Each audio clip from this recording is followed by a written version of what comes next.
안녕하세요. 오늘 하루도 걸림없고 보람 가득한 행복한 날이 되기를 축원합니다.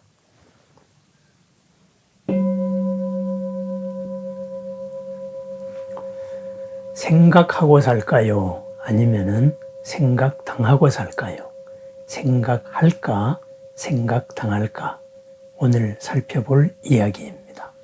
우리는 생각하고 산다고 말합니다. 나는 생각한다. 고로 나는 존재한다. 유명한 말이 있지요. 그런데 이 생각한다는 게 뭘까요? 생각한다는 것은 우리의 고유의 영역일까요? 인간만의 능력일까요? 과학이 발전하면서 그렇지 않다 하는 것이 드러났습니다. 생각이라는 것 자체도 알고리즘이다.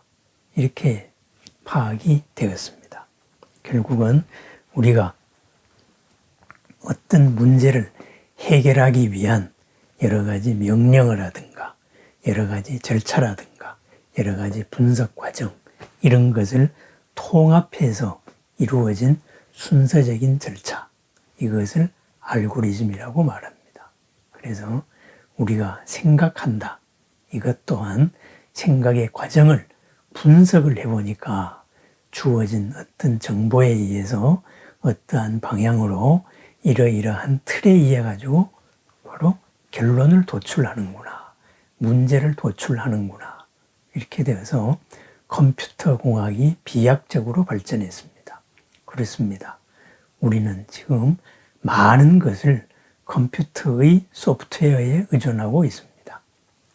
컴퓨터의 하드웨어가 발전할수록 더욱더 정보의 양이 처리할 수 있는 정보의 양이 엄청나게 커졌지요. 그렇습니다. 생각한다는 게 바로 알고리즘이었구나. 그렇습니다. 그래서 지금은 어떤 문제 해결에서는 인공지능이 사람의 사유 능력을 훨씬 뛰어넘는 이런 시대를 우리는 살고 있습니다. 그렇습니다. 생각한다. 사실은 각자가 가진 그런 알고리즘입니다. 문제를 해결하는 어떤 절차입니다. 그렇다면은 이런 것, 생각하고 사는 것은 어떨까요?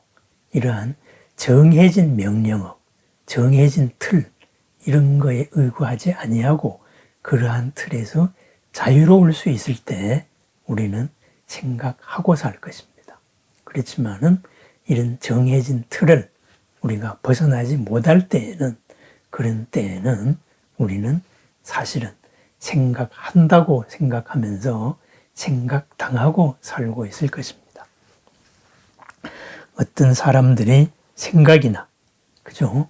시대적인 지식을 지배하고 있는 사고의 틀이 있습니다. 그리고 어떤 여러 가지 개념들이 집합체가 있습니다. 그것을 사람들은 패러다임이다 그랬습니다. 사람들마다 자기의 틀을 가지고 있습니다.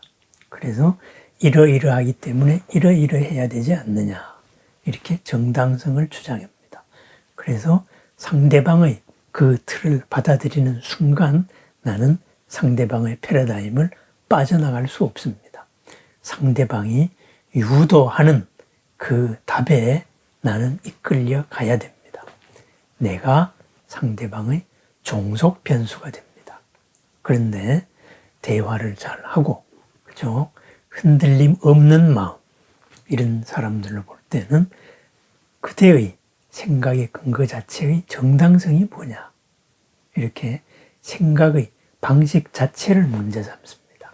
상대방 생각의 패러다임에 휘말리지 않는다 이 말이죠. 상대방의 생각의 틀이 딛고서 있는 근거를 살펴봅니다. 그렇습니다. 지식의 근거를 살펴보고 그 판단의 근거를 살펴보고 그 근거의 정당성까지를 우리는 의심해 볼 수 있습니다. 바로 생각하고 사는 삶입니다. 이러이러하니까 이러이러해야 되지 않느냐라고 어떤 패러다임이 왔을 때 그렇다 수용하는 순간에 나는 생각당하고 삽니다. 상대에 의해서 생각당하고 삽니다. 알고리즘의 지배를 받는 것과 마찬가지입니다. 그렇습니다. 이러한 여러 가지 생각의 틀이 있고 생각의 순서를 나누는 여러 체계들이 있습니다.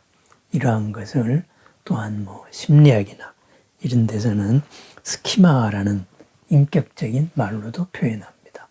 여러 가지 정보를 통합하고 조직화해가지고 결론을 내리는 인격적인 어떤 개념이나 틀, 결국은 사람에게 정해진, 사람에게 적용된 알고리즘이 되겠지요. 그렇다면은 이것을 우리 부처님 말씀으로 불교로 이야기하면 뭐가 되겠습니까? 이것이 바로 업식입니다. 업식. 우리는 지금까지 살아온 지난 시절에 했던 여러 가지 의도작용들, 이 의도의 결과들, 이런 것을 가지고 있습니다. 의지작용들을 가지고 있습니다. 그 의지작용이 부닥쳤던 여러 상황이 있습니다. 그 하나가 업입니다. 까르마입니다. 그렇습니다. 어제까지 내가 해온 모든 것입니다. 거기에는 행동도 있을 수 있고 여러 가지 지식, 상이죠. 지식도 있을 수 있고 그러한 것을 움직이는 마음 작용도 있을 수가 있고 이 모든 것의 총체적인 복합입니다. 그러한 복합체가 하나의 틀을 형성해서 나를 이끌고 갑니다. 그것을 업식이라고 말합니다. 어제가 나를 이끌고 갈 때 나는 어제 업식에 의한 지배를 받습니다. 업식의 생각을 당하면서 산다 이거죠. 그 업식을 내가 알아차릴 때 바로 업식의 근거를 알아차릴 때 업식이 끌고 가는 바를 알고 업식이 끌고 가는 바에서 나에게 이로움과 평안을 주는 쪽으로 바꿉니다. 바로 업식에 의해서 사라지는 삶이 아니고 업식을 이끌어 나가는 삶입니다. 어제는 이러했으니까 오늘은 이러할 수 있다. 어제는 이런 조건이었는데 오늘은 이런 조건이다. 대응을 달리하겠다. 어제와 같은 삶을 살지 않는다. 이거죠. 언제나 새로운 삶을 삽니다. 그렇습니다. 업식에서 자유로운 삶. 바로 우리가 생각하고 사는 삶입니다. 생각당하고 사는 삶. 바로 업식 그대로 따라가는 사람입니다. 알고리즘이나 패러다임이나 각자가 가진 스키마를 벗어날 수 없는 삶이다 이거죠. 흔히 똑똑 놓고 하면은 우리는 똑똑 대답을 합니다. 거의 조건 반사적으로 행동을 합니다. 조건 반사적인 행동. 바로 생각당하고 사는 삶입니다. 생각하는 삶이 아닙니다. 그런데 이러한 생각당하고 사는 것을 우리 생활에서 살펴보면 의외로 많습니다. 하루의 그 모든 내 생각이 사실은 지난 업에 의해서 지난 여러 가지 지식이나 지난 행동의 관성이나 지난 생각의 틀에 의해 가지고 이끌려 나가고 있습니다. 자동 반사적으로 처리하고 있습니다. 인공지능과도 같은 알고리즘을 못 벗어나고 있는 경우가 많습니다. 또한 그러한 인공지능의 알고리즘을 내가 고집하고 있는 경우도 많습니다. 이것이 나다. 나라는 정체성. 이런 것을 주장하면서 어떤 알고리즘 속으로 몰입하는 경우가 있습니다. 그러한 알고리즘 속으로 내가 몰입했을 때 그런 때에는 나는 알고리즘의 노예입니다. 생각당하고 산다 이거죠. 그것을 컴퓨터 프로그래밍으로 완벽하게 그렇다면 나는 컴퓨터 프로그래밍의 노예가 되어버립니다. 생각당하고 살면서 내가 생각한다고 사는 삶입니다. 그렇습니다. 우리는 업의 주인이고 생각의 주인이고 생각당하지 않고 사는 삶입니다. 생각당하지 않고 살기 때문에 모든 것이 항상 새롭습니다. 생각당하고 살면은 새로울 것이 없습니다.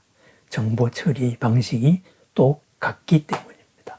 어제와 같은 그 윤회를 벗어날 수가 없습니다. 윤회를 벗어나는 항상 즐겁고 새로운 삶, 언제나 평안하고 이로운 삶, 바로 생각하고 사는 삶입니다. 어떻게 해야 생각을 하고 살까요? 업식을 알아차려야 됩니다. 지난 업을 알아차립니다. 불뚝 나를 끌고 가는, 나를 생각당하게 하려고 하는 이 작용을 알아차립니다. 그래서 이것이 끌고 가는 작용을 알고 이것이 무엇인지를 알았을 때 바로 우리는 그 업을 부릴 수가 있다. 바로 이런 얘기입니다. 내가 나라고 생각하는 정체성, 그것은 나가 아닙니다. 나로 만들어내는 알고리즘이고 패러다임이고 스키마고 업식입니다. 그 업식에서 자유로운 삶, 우리들의 본래의 모습입니다. 그래서 나에게서 비롯된 모든 것을 재조합하고 새로운 방향, 한계를 짓지 않고 나를 이롭게 하고 평안한 방향으로 이끌어 나갑니다. 생각하고 사는 삶은 언제나 새롭습니다. 생각하고 사는 삶은 언제나 즐겁습니다. 언제나 평안합니다. 생각당하고 사는 삶은 끝없는 반복입니다. 처리의 방식이 같기 때문입니다. 언제나 어디서나 생각하고 사는 삶, 업의 주인으로 사는 삶, 본래에 갖춘 반야를 드러내는 삶, 이러한 반야로서 만들어 나가는 그러한 공덕의 삶을 축원합니다. 언제나 어디서나 행복하고 자유롭고 이롭고 평안한 삶, 우리 본래의 모습입니다. 우리가 그러한 부처님이기 때문입니다. 부처님의 하루를 축원합니다. 감사합니다.